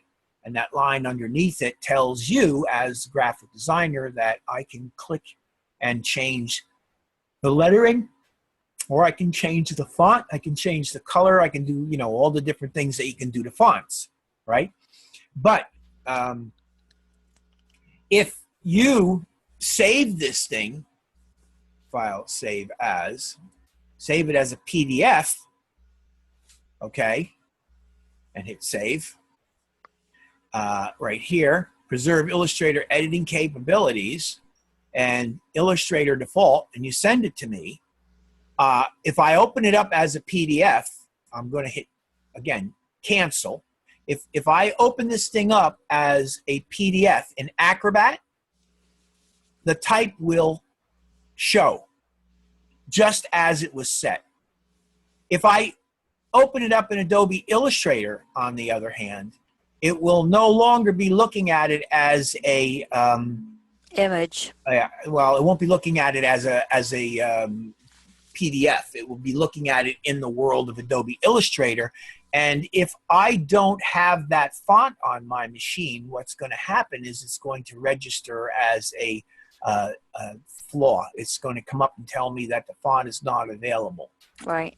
So one of the things that you do, and how I do it, it all depends on the circumstance. If I happen to know for a dead-on fact that the tiger is going to be set in that type and that's it, it's not going to change, there's no way on earth it's going to change, that's it, I just basically go type create outlines, okay? And now that is no longer live text, that's graphic shapes. Let's go object ungroup and you'll see what I mean. There's one of the letters, there's one of the letters. There, they're just letters. You can't change them, okay? And if you're working on something which potentially is going to change, it might change, what I would generally do is, and this I think is logic, I think you'll see it's logic. Basically what I do is I just save it as, and I make a duplicate. And maybe what I'll do is I'll call it tiger outline. See what I mean? And then you'll send that to me. So when we get in next week and we start working on the CD covers and stuff, when you start working with type, which will be probably next week, I think we're going to go from this into creating CD artwork for a CD cover. And then the final thing that we're going to do is we're going to create a rendered 3D box. Is this one that we're creating here like going to be used on the CD cover? Should we know that now or no? I don't know. I don't know. Okay. I'll tell you what, though, since we are here and you've asked the question, let's go back to, let's see exactly what it tells. That way I want to make sure I pick something that I'm going to put on the CD cover, right? I mean, this will only take a minute. We got the time. I'll look and see what it says for today. Okay. So week 3 assignment. All right, let's see what we got here. All right. For this assignment, you will design a DVD package using only Illustrator techniques. So essentially what they're saying is they want you to use Illustrator. Simple as that. Your design can be recreated from an existing DVD or be a new design. And there's a template that they're supplying you to create the front and back cover as well as the spine. I haven't downloaded this, but what it is, it's probably 3, I'm guessing it's probably 3 artboards. And it will have the 3 shapes, the shape of the front, the shape of the back, and the spline shape. So if we have a previous CD cover that we did in our Illustrator file, we can take that so we can improve it? Yeah. It doesn't say I do have another one. You can't. It doesn't say you can't. You can, for this assignment, your design can be recreated from an existing DVD or a new design. Okay. Well, I do have one that I would like to try to improve on it. I haven't had a chance to go back to it. Then do it. That's no problem at all. As long as it's a legitimate, DVD cover in the end, that's what it's really all about. Yeah. You will use this DVD front and back cover as part of your final project. So essentially what the final project is that it's going to have you go into 3D extrude and bevel. And you're going to extrude out a DVD box, and you're going to put the front on it, the side on it, and then you're going to duplicate it. And Ah, yeah, then that's good then. yeah, and you'll end up with that. I've already got all that done, so next week you'll start seeing that. Let's see what the assessment is. I'm interested in what they do with the assessment on this one. Let's see what we got here. Week 3 assessment. Real quick, we'll take a look at it and see. Come on, you. What does it tell you? Before you can map your artwork onto the DVD box, every single piece of artwork that you want to map onto the 3D object has to be defined as a flattened symbol in advance. Oh, so essentially, the artwork on the face of DVD has to be one symbol, the spine another, and the artwork that represents the top as well. Assignment 3, make all of your sections of your DVD into symbols. You will use the 3D option. You will not use the 3D options yet. We will be mapping your symbol into the, so this is actually very easy. Essentially, what you're going to be doing is you're going to be developing your piece of art. I will grade you on the piece of art. You're going to turn them into symbols. So I will show you how to create a symbol. I'll show you how to edit a symbol. I don't know. Do you know how to do it? Have you ever done it? I've never done it, but I've seen you do it and another teacher do it. All right, so you've seen it, but you haven't actually done it. Right. Again, as I say, I don't know. This is an advanced Illustrator class, and I just don't know what you guys know. So I always feel bad because I'm hoping I'm not showing you stuff that's redundant. No, not at all. Yeah. Okay. Because even so, we didn't get in some of the things that you're showing is a step up. Okay. So anyway, that's what you're going to be doing. I don't know that well, I guess it gets in the color. This is what you're looking for. Now, the thing is really, let me go in and let me get my, close out the color tiger, save it. No, I'm done with that. So you understand what I was trying to get at here is basically do half. If you got a face on, now keep in mind, this only works if it's something that's looking straight at you. Right, which I'm going to do that with my bear. Yeah. So see if you can find a picture of a bear. You probably can. I found a picture of a tiger that was looking straight at me. And, this is not something I invented. This was something that I discovered by reading or by watching a video on a YouTube video, and I felt it was actually a pretty good tip, Right. And you could even go in there if you want. You could change things around a little bit, right? So they can't tell that you did it. Yeah, but I think it fools the eye well enough, especially with drawing stuff, Mm-hmm. Yeah. So so that's it. And then again, like I say, basically, what I do is I work my way through drawing. This is an awful lot to draw here. As you can see, all this black's got to be drawn in. And then after I get it in, I got to do all the whiskers and all that other stuff so that I end up with something that looks like that. Okay, all done. And then I'll hide this layer and I'll go in and I'll tweak all this stuff around because while it looks okay, it doesn't look quite as good as this. And that came as secondary tweaking, going in and actually cleaning it all up. And I actually walk in there with the pen tool and I do some pen work over top of the whole thing. So I can actually make some of it stronger. See, this is more like the blob tool stuff. But when I got back in here, I kind of smoothed and evened everything out, made it a little more graphic. You know what I mean? Right. Yeah, so that's really where I would ultimately be heading with this is I'd lay this in there and then come back later and maybe, clean it all up, get it to look the way I want it. Then my next step would be to come into here and I'll hide this for a second. And I got my orange. This is the orange. This is the areas of orange that I've created for this guy. So this would ultimately be in a couple of different variations of orange. And then, of course, the black would lay over it like that. And, you'd see in the end the one that I just closed up. Right. So, yeah. So that's basically how I did that. Save this. No. And this guy, Tiger, save it. Yes. And that brings me to these two guys right here. And this is my Witch of the West. And this is my Tin Man. Yep, my Tin Man. Now, like I told you, I'm not showing you this yet because this is basically, you can see the work that I did. Okay? And if you go back to the assignment, let's go to week 2 assignment. Boom, boom. Go back to it. There we go. See, what it's telling you here is it's telling you to, where does it say? Okay. Use Illustrator to create a portrait by using only layer colors and shapes. Think about how you create different colors within your shadow areas, giving your face depth and dimension. Make simple shapes first, your hair and your face. So basically what it's telling you to do is to start off big. Start off by creating maybe the face and maybe the hair, and then you're going to hide those layers. And you're this is not week 2 assignment. It's not for the animal one then, right?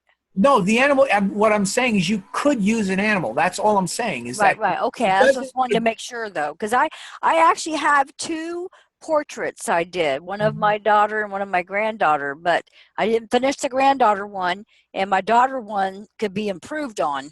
So you can work on that if you want. The important thing for you to understand is here's the instructions and requirements. Right. Take a close-up photo of a face.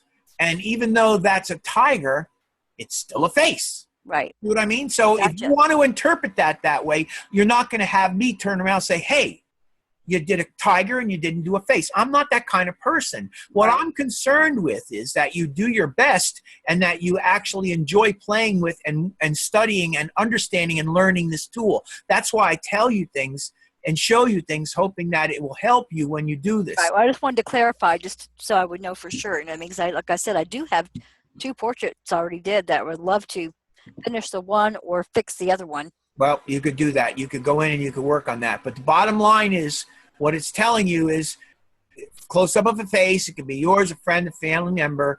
Illustrator to create a portrait using only layers and shapes. Now, when it says shapes, you need to understand that it's telling you shapes, but you create shapes. How do you create shapes? With my pen tool? You can create shapes.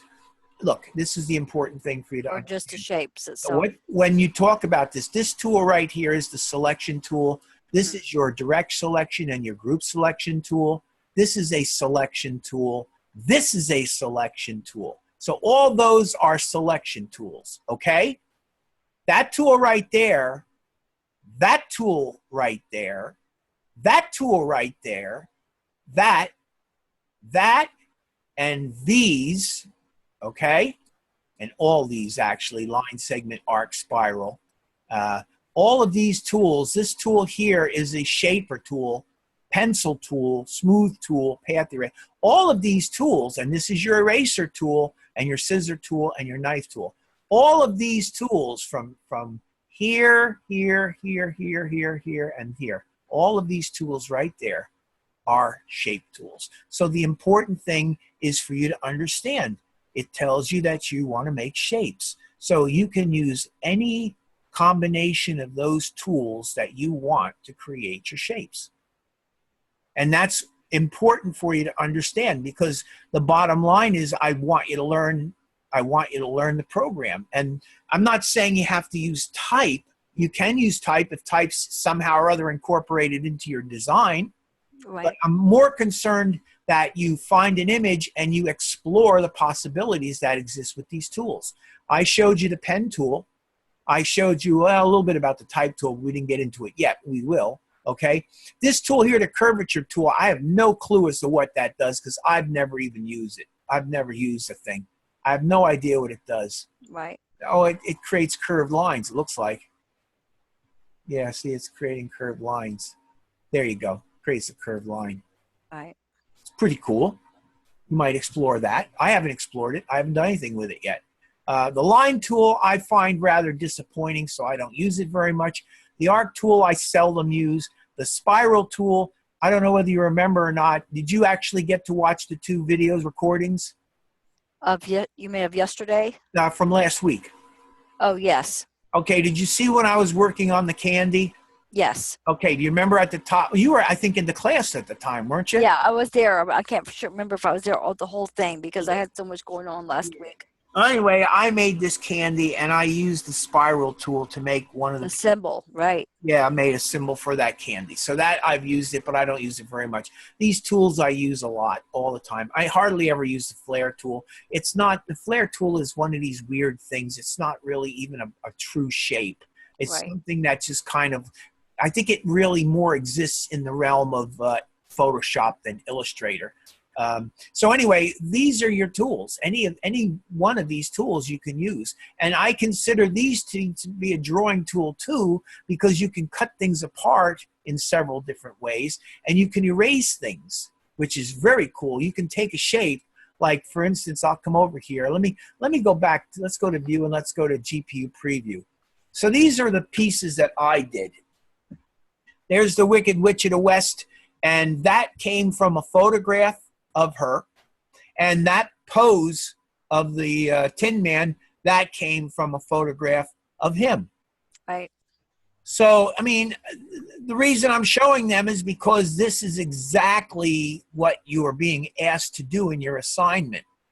And I thought, you know, if I'm going to have something in there, I should be basically showing something that really makes sense and something that's good, you know, hopefully. Right. But anyway, that's what this is. This is just basically, see, and I come in here and Yeah, that's cool with the shadow.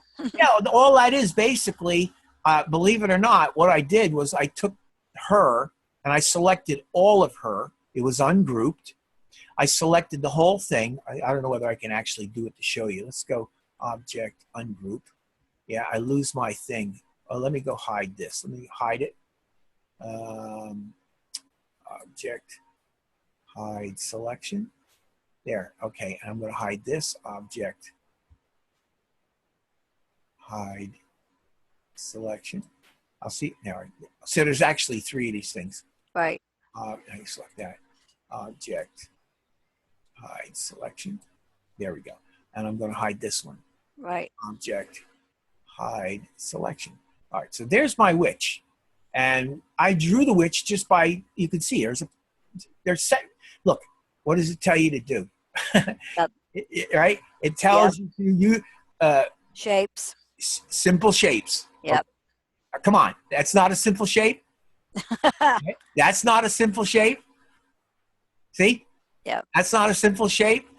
All these are a bunch of simple shapes. Now, Right. what I did was I worked with gradients to get her. I needed gradients in order to make her. So I worked with gradients. I'm going to go Control-Z, Control-Z, Control-Z to get her back. So what I did to get that shadow, so here I got my witch, and I don't think she's grouped in any way. She's not. Okay, so I got my witch. So what I'm going to do is I'm going to select all of her, and I'm going to go, let's go Edit, Copy, and then I'm going to come in and since I got it copied, what I'm going to do is I could, if I wanted to, probably use the shape builder tool. All right, see, I could come in here and I could start dragging through her with the shape builder tool and Right. I make her come together. See what but this is hard. See what I mean? It's very, Right. Yeah, let go before you were able to finish it. yeah, no, the easy way to do this is to go to the window menu and go to Pathfinder. And then what I'm going to do is I'm just going to hit on Unite. And you see what I end up with? Oh yeah. I end up with a shadow. That's how I did it. That's really what I did. And then I basically just came in here and I selected it and I went into Window and I went to Transparency and I probably set her to multiply because that's what you generally use. Multiply is generally the blend mode that you use for a shadow such as that. And Oh, then okay. I took my opacity and I brought my opacity down to, I don't know, it might have been like 33, 30, something like that, 35, 33. Okay. And then maybe, I don't know whether I did it or not, I either left it just like that, or I might have went to the effect menu and I went to blur and I went to Gaussian blur and I put a very soft Gaussian blur on her. It would have been, see if it's too big, see, well, it's not bad. That's probably a little bit much though. That's probably it. Hit OK. Let's see if that was what I did. Yeah, I Yeah, think it looks really good. that's what I did. Okay, so that's basically it. If I go File, I like that, being able to make the Revert. shadow. Revert, watch, or revert back. There she is. Now, actually, I didn't. If you take a look at this, I didn't. Looks like there's a gradient in I it. didn't put the blur in it. Yeah, and what that is, basically, that's a blend mode. I mean, Okay. that's not a blend mode. I think what I did with this is, maybe I did put a gradient on it. Let me just see. I'll click on that thing. Let me get my, let's go Object, Ungroup again. Okay, and I think I have to hide all these. Object, hide, selection. Okay, this, no, I actually don't. Yeah. I don't. It has That to looks do pretty with good that. though, how It you has had to it. do with that image in the back. It has to do with the image in the back. Right. Okay, that's what it is. It had to do with that background thing. That's Right. That circular thing. yeah, that's what's causing that. So let's go File, Revert again. Bring it back. Okay, so there's one of these things is actually causing this to disappear down there. See, I wanted her. If you remember the scene where she came out, was going Andy M, and she was in that red bubble. Right. Yeah, well, that's and I didn't have that. I didn't have that image. What I had was just her in that pose. That's the image, the photograph that I had was her in the pose. I had to go actually and search to find a picture of that scene, which was a terrible picture, and I had to figure this out myself. I had to make it happen myself, how I wanted it to look. And I think it came out pretty good, but yeah, it looks pretty good. it was just really struggling through a picture of her to get her right, and then figure out what I could do with that. I love it. Yeah, the background looks good. Yeah, I like the Tin Man too. He came out real good. Yeah, and this one is really it's a lot of it's all gradient. It's all gradient. That's what it is. If you take a look in here, there's just like a whole ton of detail in the face. Right. You know? Yep. It's all kinds of, see, look at all these little shapes. I have to go out a little bit because I can't. Let me see if I can view edit. Let's see, what is it? Document. Nope, I can't figure it out. Where is it? Did you trace him or did you do him by hand? I traced him actually. It was a picture of him. Right. There was a picture. You know what I mean? Like the picture him in that pose. Right. And what I did was I again worked multiple layers. I worked multiple layers on him, and the layers were my tracing layer with the picture of him. And I mean, you've seen that pose. If you know anything about the Wizard of Oz, you've seen that pose. It's just a yeah. I remember that pose. Yeah, and as a matter of fact, this particular pose version that I got came from a production still, like a kind of gift still that they would give out to people. Right. Yeah. Well, this particular picture of him was that still. So what I did was I got the still, I put it down, and same thing I did with her. I found the picture that I wanted of her, and I put it on a layer, and then I just went in and I created every one of those individual shapes. Right. Since he was the Tin Woodsman, I used gradient on him, and it was all the same basic, metallic gradient. And each one of these things is a gradient. If I were to open up my gradient tool, oh no, look at, see another thing too. See, I'm using multiply 50%. So there's like normal 100%. They're different levels and they're different objects. See there, that's a grouped object, but it's made up of probably about 20 different pieces go into that. Yeah, that had to be hard. Yeah. No, it wasn't really. Listen, here's the thing. Things are hard when they're not fun. When you're having fun doing something, they're not hard. Yeah, that's true. They're a challenge. And what you're doing while you're building this thing, instead of saying to yourself, oh my God, I could kill myself, this is awful. You're sitting there thinking, what did I start this one for? Yeah.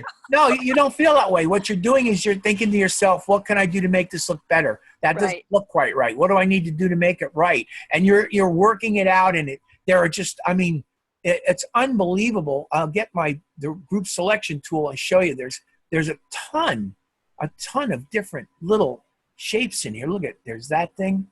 Okay, and that's made up of two shapes, I believe. Right. No, actually it's one, appears to be. Then there's this guy here, and then there's this, and then there's this loop, and then there's the other half of the loop. You know what I mean? Yeah. And there's this part of the loop. Look at, there's 3 pieces for one loop. Then there's this piece here, and then that piece there. I mean, you know, it's crazy in a way, but there's just so Yeah, much. see, I never really thought about doing like a whole bunch of pieces. I'm going to try that because I usually don't do it.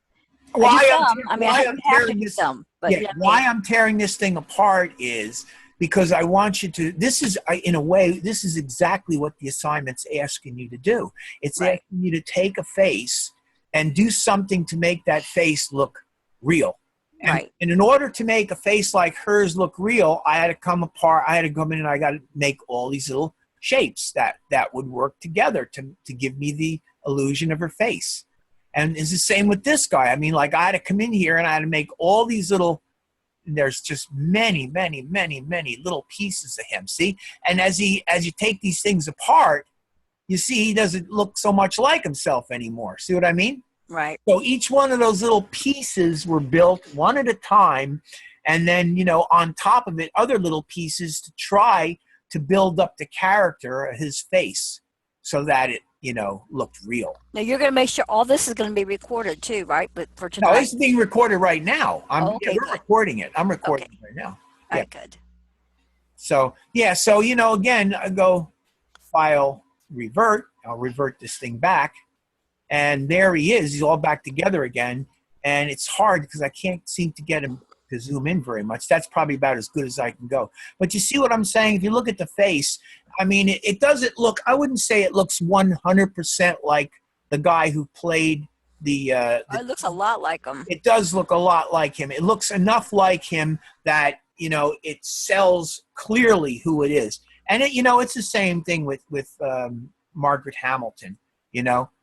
She doesn't look exactly like the Witch of the West, but she looks remarkably like her. And that's, you know, what you're trying to do. Why you're doing this stuff, why you're really doing this stuff is because you're trying to learn how to handle this program. That's really what this is all about. You know, I mean, yeah, we do want you to create something good enough to be a portfolio piece, but what's more important than you creating that portfolio piece is that you learn this program and what it can do and become masterful with it. And the only way that's going to happen is for you to actually, you know, go in and work with it and make things happen, you know? So hopefully you can do that. Yeah. So that's it. I guess that's all I got for you. Okay. Like I said, I'm going to get caught up on everything. I got that biggest hurdle I had to get over. I was so tired yesterday. I haven't even slept either. I don't know why. I was so excited I couldn't sleep last night either. So today I'm like dragging. I'm like, I'm going to get caught up though before the end of my mod. Everything will be nicely turned in. You'll see. Okay. All right. I got a lot of good ideas for the work. So. All right. No problem. Anything else? Anything else you want to tell me or anything you need to know? No, what nights was it again that you come in there and do? Oh, I'm tomorrow night's Wednesday night. Tomorrow night I'll be in Blackboard from 7 to 11 Mountain Time. Now, when you say Mountain, that's 3 hours behind Eastern Time, isn't it? 2.